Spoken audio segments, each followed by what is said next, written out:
Hello everyone, welcome back to Study Funda and welcome back to अंतिम पग series of study फंडा। अंतिम पग के बारे में अब तक आपको बेसिक इन्फॉर्मेशन मिल गया होगा। अगर आप पहले के हमारे वीडियोस देखे हो तो आपको पता चल गया होगा कि ये काम कैसे करता है।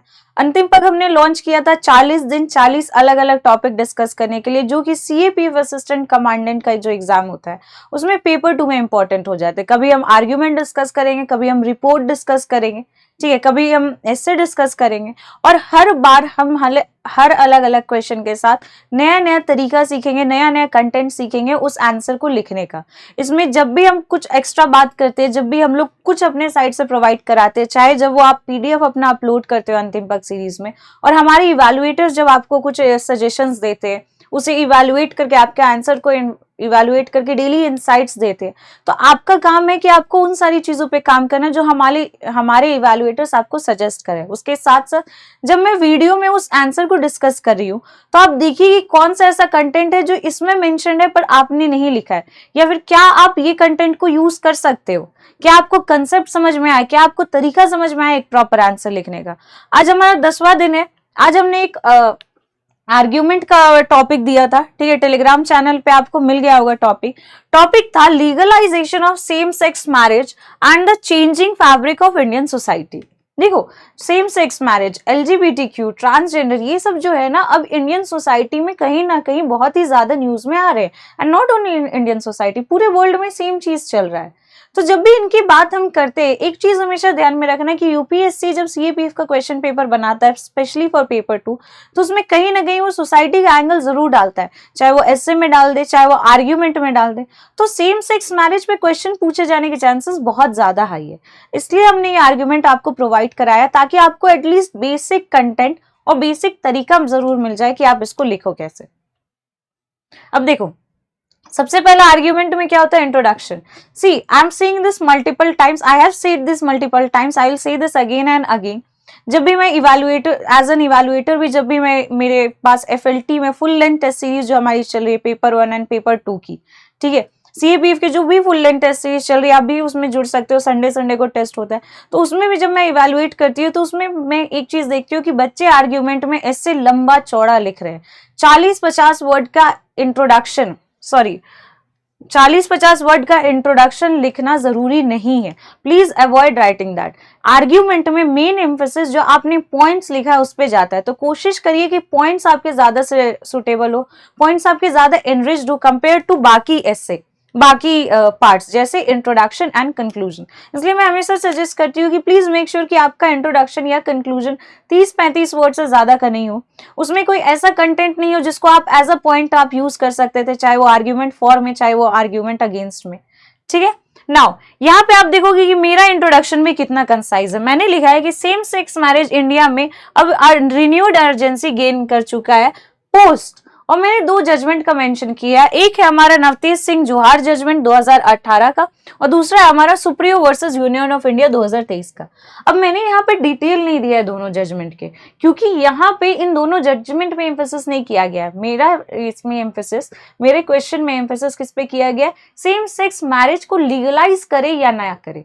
तो एक जब argument of for, arguments in favour या फिर आर्ग्यूमेंट फॉर में लिखोगे तो उसमें लिखोगे कि क्यों हम सेम सेक्स मैरिज को लीगलाइज करें, और आर्ग्यूमेंट अगेंस्ट में अगर आपको लिखना है तो आप लिखोगे कि क्यों हम सेम सेक्स मैरिज को लीगलाइज नहीं कर सकते, ठीक है, या फिर क्यों नहीं किया गया, ठीक है। तो इस तरह से दोनों पार्ट आपको एड्रेस करना होगा। यहाँ पे इन दोनों जजमेंट का मैंने रेफरेंस सिर्फ और सिर्फ कंटेंट एनरिचमेंट के लिए दिया है, ये प्रूफ करने दिया है कि जो इवैल्यूएटर जो मेरी कॉपी चेक कर रहा है उसे ये ध्यान में रहे कि सर मैंने पढ़ा है, मुझे ये दोनों इंपॉर्टेंट जजमेंट्स याद है, ठीक है। आपका काम होगा कि इन दोनों जजमेंट को ब्रीफ में पढ़ना। अगर आप उससे भी कोई इंपॉर्टेंट कंटेंट डिराइव कर सकते हो जो आप कभी ना कभी ऐसे आर्ग्यूमेंट में लिख लो, या फिर पेपर 1 के कंटेक्स्ट में अगर वो जरूरी है, तो प्लीज एक बार ब्रीफ कंटेक्स्ट में जरूर पढ़िए।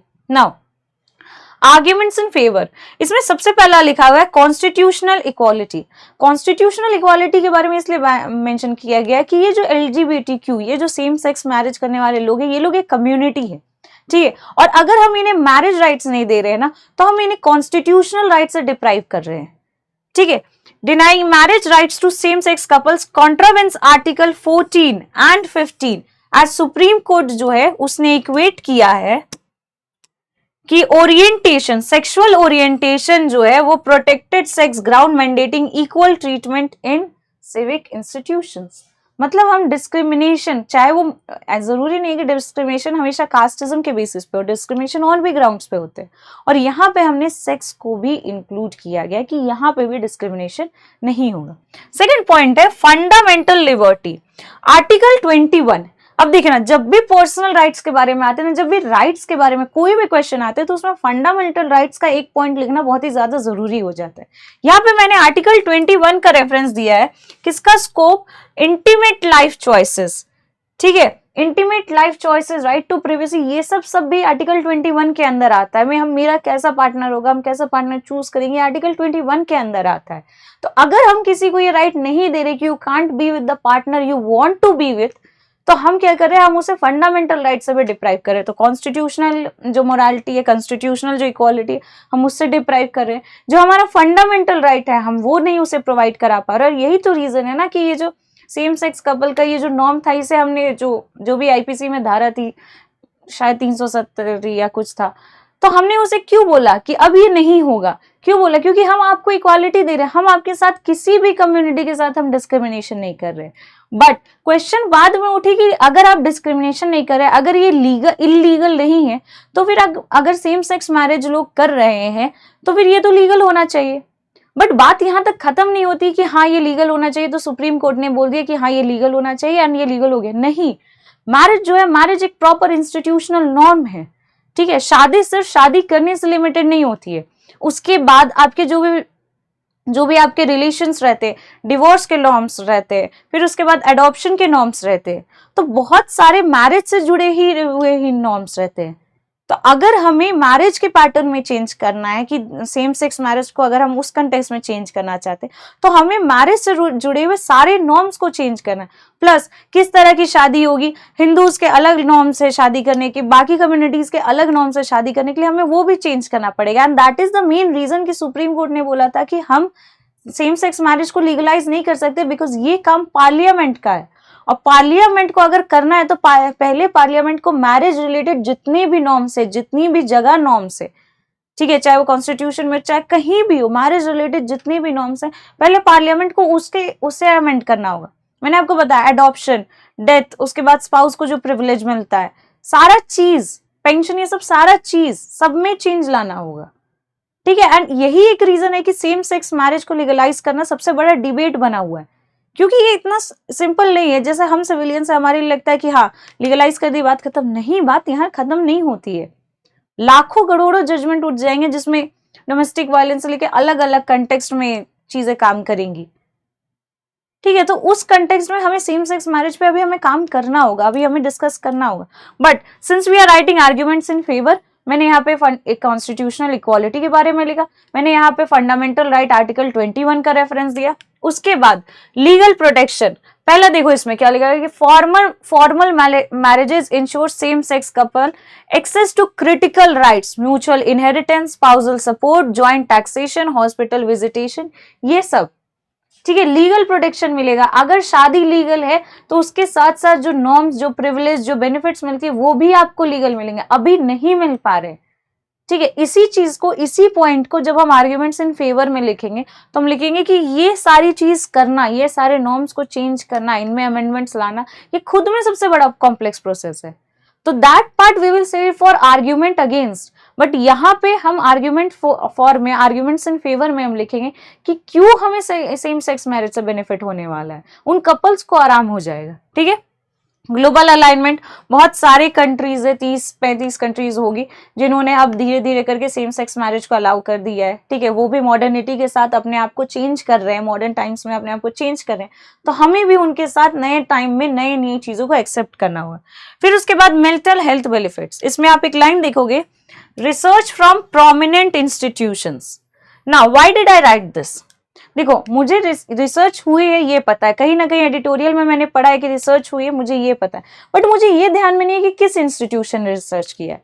तो मैंने अपने क्वेश्चन, अपने आंसर में वेटेज डालने के लिए मैंने इस तरह से लिखा कि research from prominent institutions highlights that legal acceptance of same sex marriage actually reduces loneliness, depression, minority stress among LGBTQ individuals। मतलब जिस भी चीज को हम लीगल प्रोटेक्शन दे रहे हैं, लीगल एक्सेप्टेंस दे रहे हैं, मतलब काइंड ऑफ सोसाइटी ने उसे एक्सेप्ट कर लिया। अनटचेबिलिटी को हमने खत्म किया क्योंकि हमने लीगल नॉर्म्स लाए।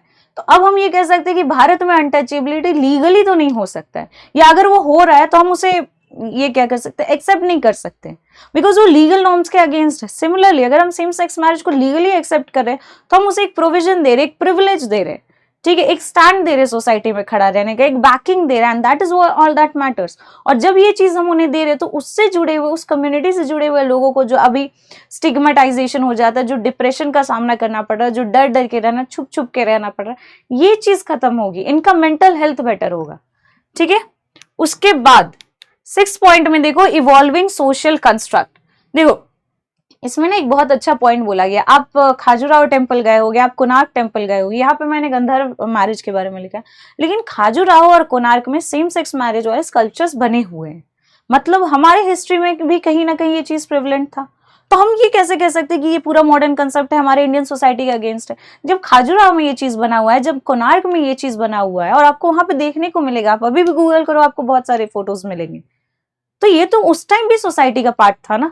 तो ये कहना कि नहीं ये modern society, globalised world, western culture का एक वो है, ये तो गलत है। जब उस टाइम सोसाइटी में एक्सेप्टेड था, जब उस टाइम पे मंदिरों में ये सारी चीजें बनाई जा रही थी, तो आज क्यों नहीं, ठीक है। उसके बाद है जुडिशियल सपोर्ट फॉर फैमिली। अभी देखो इसमें एक और जजमेंट मैंने दिया है, Deepika Singh versus central administrative tribunal. ये जो जजमेंट था इसमें right to form a family के बारे में बात की गई थी, ठीक है। तो जब भी मैं right to form a family के बारे में बात कर रही हूँ तो उसमें यह बोला गया था कि जरूरी नहीं है कि ट्रेडिशनल नॉर्म जो है वो फैमिली बनाने का वही श्योर रहे, वही नॉर्म रहे, ठीक है। Non traditional, non conventional family formation भी हो सकता है, ठीक है। इसी का मैंने रेफरेंस दिया है कि इस जजमेंट से सब में कंसेप्ट ऑफ फैमिली को आर्टिकल 21 के अंदर चेंज किया गया था, उसमें इंक्लूसिव इंटरप्रिटेशंस को सपोर्ट किया गया था, ठीक है। और इसको हम लोग नेचुरली सेम सेक्स की अगर हम फैमिली के बनाने का हक मेरा है तो उसमें किस तरह मेरा पार्टनर किस तरह रहेगा, इस तरह का डिसीजन भी मेरा हुआ ना। तो मैंने यहाँ पे दीपिका सिंह वर्सेस कैट का रेफरेंस इसीलिए दिया है, ठीक है। Now transformative constitutionalism. कॉन्स्टिट्यूशन के बारे में एक चीज बोली गई है कि कॉन्स्टिट्यूशन को समय के साथ चेंज करना होगा। तो कॉन्स्टिट्यूशन अगर समय के साथ मॉडर्न आइडियाज को भी स्पेस दे रहा है, एंड सेम सेक्स मैरिज अब मॉडर्न टाइम्स में एक बहुत ही प्रोमिनेंट आइडिया हो गया है, बहुत ही मेजर आइडिया हो गया। तो जब इसे प्रोमिनेंस दे रहा है तो वो क्या हो रहा है, तब हम कह सकते हैं कि कॉन्स्टिट्यूशन हमारा ट्रांसफॉर्मेटिव कॉन्स्टिट्यूशन है, ठीक है। मतलब समय के साथ बदल रहा है, ठीक है। ये आपको समझ में आया होगा आई होप। नाउ अब हम लोग लिखेंगे आर्ग्यूमेंट्स अगेंस्ट। आर्ग्यूमेंट्स अगेंस्ट में सबसे पहला हम लोग लिखेंगे लेजिस्लेटिव अथॉरिटी। देखो सुप्रियो जजमेंट जो हुआ था ना, सुप्रियो जजमेंट में यही बोला गया था कि मैरिज लॉज जो है ना वो पार्लियामेंट के अंदर आता है, ना कि जुडिशियरी के अंदर आता है, ठीक है। सेपरेशन ऑफ पावर, पार्लियामेंट का अलग है, जुडिशियरी का अलग है, सबका अलग अलग है, काउंसिल ऑफ मिनिस्टर्स का अलग अलग है। तो ये मैरिज लॉज ये पार्लियामेंट के प्रिव्यू के अंदर है, ना कि जुडिशियरी के प्रिव्यू के अंदर है, इसलिए जुडिशियरी इस चीज को नहीं कर पा रही थी, ठीक है। और यहाँ पे मैंने लिखा है कि so any change must emerge through democratic legislative process. Democratic legislative process मतलब पार्लियामेंट, मैरिज लॉज जो है वो पार्लियामेंट के अंदर है तो और डेमोक्रेटिक सेटअप के अंदर है। क्यों? क्योंकि मैरिज कहीं ना कहीं उन लोगों के थ्रू मैरिज लॉज बनाने चाहिए जो पीपल के थ्रू ही डायरेक्टली, पीपल ने जिन्हें डायरेक्टली इलेक्ट करके भेजे, इसलिए तो हमने मैरिज लॉज पार्लियामेंट के हाथ में दिया है ना। तो डेमोक्रेटिक सेटअप से ही अगर हमें चेंज लाना है तो लाना होगा। मैं यहाँ पे ये चीज कर रही हूँ। Now cultural and religious norms, जाहिर सा बात है, ठीक है। Traditional marriage is rooted in religious practices across communities. Opponents बोलते हैं कि ये जो हमारा कल्चरल फ्रेमवर्क है ना, जो हमारा इंडियन ट्रेडिशन है, इसको ये हार्म करेगा, ठीक है। चाहे वो सिंदूर दान हो गया, कन्यादान हो गया, अलग अलग नॉर्म्स होते हैं, इसको ये चीज हार्म करेगा। आप हर कल्चर में देखो, and not only I am talking about Hindus, I am talking even about the Islam community, I am talking about the Christianity, सब में अलग अलग नॉर्म है, ठीक है। तो इसको कहीं ना कहीं हैम्पर करेगा अगर हम सेम सेक्स मैरिज को रिकॉग्नाइज कर रहे तो। और अलग अलग जगह including the tribals, including the tribal community, including the tribal community norms, ठीक है। फिर उसके बाद है प्रोक्रिएशन पैराडिग्म। अब देखो माना जाता है कि शादी क्यों करते हैं, बच्चे पैदा करने के लिए, समझ में, प्रोक्रिएट करने के लिए। अब जब प्रोक्रिएशन होगा ही नहीं तो शादी करना क्यों है, ऐसे ही रहो। ठीक है, सोसाइटी का तो सबसे बड़ा क्या है, शादी में जब आशीर्वाद लेते हैं, कोई भी कपल है नया नया शादी हो, क्या होता है कि अब गुड न्यूज दो। तो जब तक वो गुड न्यूज मिलने का चांसेस ही नहीं है तो क्यों करना है शादी। ठीक है, तो यही चीज है कि ये प्रोक्रिएशन का जो पैराडिग्म है, ये अगर बायोलॉजिकल आपका प्रोक्रिएशन हो नहीं सकता है तो क्यों करना है शादी। ठीक है, नाउ सिस्टमैटिक कॉम्प्लेक्सिटी, यही मैंने बताया कि अगर मैं सेम सेक्स मैरिज में चेंज ला रही हूं तो उसके साथ साथ मुझे बाकी सारे नॉर्म्स को भी चेंज करने पड़ेंगे, और वो बहुत ज्यादा कॉम्प्लेक्स है। सिस्टम को पूरा का पूरा, जितने भी जहां जहां शादी की बात की गई, जहां जहां डिवोर्स के, अडॉप्शन के बारे में बात की गई, फिर पेरेंटिंग, ये सबके चीजों में नॉर्म्स में चेंज लाना होगा, and that is way more complex. उसके लिए बहुत ही कॉम्प्रिहेंसिव स्टडी, अच्छा खासा टाइम, ठीक है, उसके साथ साथ बहुत सारी एनर्जी, रिसोर्सेज, पीपल, माइंड, जो भी आपको बहुत सारी चीजें चाहिए। ठीक है, फिर उसके बाद है मेजॉरिटेरियन रेजिस्टेंस। देखो, सर्वे क्या बोलता है ना कि जो लोग सेम सेक्स मैरिज को इंडियन सोसाइटी में एक्सेप्ट किए हैं वो अभी भी पूरे पॉपुलेशन का बहुत ही कम परसेंट है। ठीक है, और स्पेशली अर्बन एलाइट्स, अर्बन एलाइट्स, ये टर्म याद रखना, अर्बन एलाइट्स, इन्होंने किया है, एलिट्स, एलाइट्स, व्हाटसोएवर। ठीक है, इन्होंने एक्सेप्ट किया है। रूरल इंडिया, जो हमारी कोर पब्लिक है, जो middle class small town public है, उन्होंने एक्सेप्ट नहीं किया। In fact upper class, small town, bigger town में भी जो भी मिडिल क्लास है, जो सिंपल सी फैमिली है, जो कहते हैं कि आम परिवार, आम जनता, साधारण भारतीय परिवार, ये सब अभी भी एक्सेप्ट नहीं कर पाई है। ठीक है, तो इस तरह से उनके लिए एक प्रॉब्लम हो जाएगा, उनके कल्चरल बिलीफ, उनके कल्चरल थॉट्स को एक ठेस पहुंचेगी, और हमें उन्हें भी कंसिडर करना होगा। Now conflict with personal laws, अब जैसे मैंने बताया हिंदू, मुस्लिम, क्रिश्चियन लॉज, ये सब जो है, इंडिया का लीगल सिस्टम ही बहुत ही प्लूरल है, तो इनके साथ अगर यूनिफॉर्म मैरिज का हम डेफिनेशन ला दे तो इनके साथ इनके रिलीजियस जो भी अलाइनमेंट रहते हैं, इनके रिलीजियस जो भी व्यूज ये सब रहते हैं, उसके साथ अलाइन करना एक सबसे बड़ा दिक्कत हो जाएगा। ठीक है, अब नेक्स्ट पॉइंट में आते हैं जुडिशियल रेस्ट्रेंट्स। देखो, जुडिशियल रेस्ट्रेंट्स आपको पता होगा, जुडिशियल एक्टिविज्म, जुडिशियल रेस्ट्रेंट्स, ये सब पॉलिटी के टर्म है। जुडिशियल रेस्ट्रेंट में क्या है कि जुडिशरी ने बोला कि हम यहाँ इस डोमेन में हाथ नहीं रखेंगे, ये काम पार्लियामेंट का है।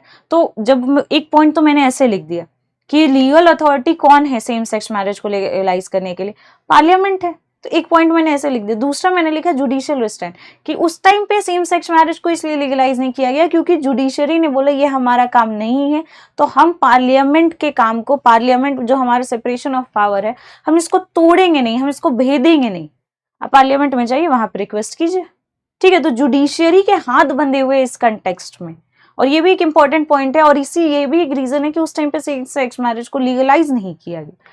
नाउ चाइल्ड वेलफेयर कंसर्न्स, ये अडॉप्शन, ये सब के बारे में जो भी इशू रहता है उसमें बहुत ही ज्यादा कॉम्प्लेक्सिटीज होती है। ठीक है, दो और तरह का अडॉप्शन, एक जब कोई भी फॉरेनर आके किसी भी इंडियन चाइल्ड को अडॉप्ट करता है, दूसरा सेम सेक्स कपल जब भी इंडियन किसी भी बच्चे को अडॉप्ट करना चाहता है, और तीसरा कोई भी मेल अगर फीमेल चाइल्ड को अडॉप्ट करना चाहता है तो ये अडॉप्शन इशूज ना, ये बहुत ही ज्यादा कॉम्प्लेक्स होते हैं। ठीक है, तो इसमें भी एक बहुत बड़ा चैलेंज है सेम सेक्स मैरिज की, कैसे करेंगे, क्या नॉर्म रहेगा, किस तरह का चेंज लाए, समझ में। तो इस तरह से आपने देखा कि मैंने आर्ग्यूमेंट फॉर में 8 पॉइंट रखे, आर्ग्यूमेंट अगेंस्ट में 8 पॉइंट रखे। आपका क्या काम है कि आप इनसे कंटेंट को डिराइव करो, बेस्ट आंसर लिखो। कोई भी ऐसा कंटेंट जो आपने अपने आंसर में नहीं लिखा है ना, उसे यहां से डिराइव करके मार्क कर लो, समझ लो। जितने मैंने कोणार्क टेम्पल, मैंने खाजुराहो टेम्पल का एग्जाम्पल दिया, आप इन्हें याद रखो। मैंने जजमेंट्स का एग्जाम्पल दिया, आप उन्हें याद रखो, ताकि अगर एग्जाम में आंसर आए तो आप लिख सको। लास्टली कंक्लूजन हमेशा बैलेंस्ड रहना चाहिए। While judicial advocacy affirms individual dignity, only parliament can institutionalise marriage equality.